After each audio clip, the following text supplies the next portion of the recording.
بسم اللہ الرحمن الرحیم۔ زمانہ قدیم میں یہ روایت تھی کہ بادشاہ نام کے بجائے القاب سے یاد کیے جاتے تھے۔ حافظ بدر الدین محمود عینی رحمہ اللہ نے عمدۃ القاری فی شرح البخاری میں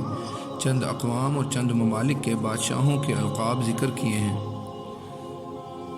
وہ فرماتے ہیں کہ فارس کے بادشاہ کا لقب کسریٰ ہوتا تھا، ترک یعنی ترکستان کے بادشاہ کا لقب خاقان ہوتا تھا، حبشہ جسے ایتھوپیا کہا جاتا ہے کے بادشاہ کو نجاشی کے لقب سے یاد کیا جاتا تھا، قبطیوں کے بادشاہ کا لقب فرعون ہوتا تھا، مصر کے بادشاہ کا لقب عزیز اور فرعون ہوتا تھا، حمیر کے بادشاہ کا لقب تبع ہوتا تھا، ہندوستان کے بادشاہ کا لقب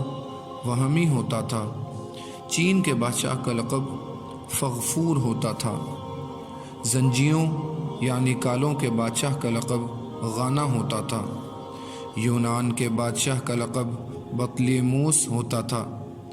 یہودیوں کے بادشاہ کا لقب قیطون یا ماتح ہوتا تھا، بربر جو مغربی افریقہ کی ایک قوم ہے ان کے بادشاہ کا لقب جالود ہوتا تھا، صائبہ کے بادشاہ کا لقب نمرود ہوتا تھا، یمن کے بادشاہ کا لقب تبع ہوتا تھا، فرعانہ کے بادشاہ کا لقب اخشید ہوتا تھا، عرب کے بادشاہ کا لقب عجم سے پہلے نعمان ہوتا تھا، افریقہ کے بادشاہ کا لقب جرجیر ہوتا تھا،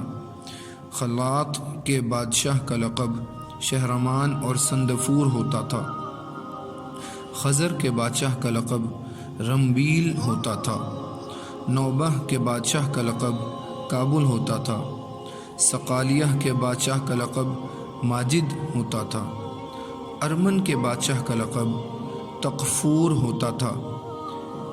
ایجات کے بادشاہ کا لقب خداوند کار ہوتا تھا،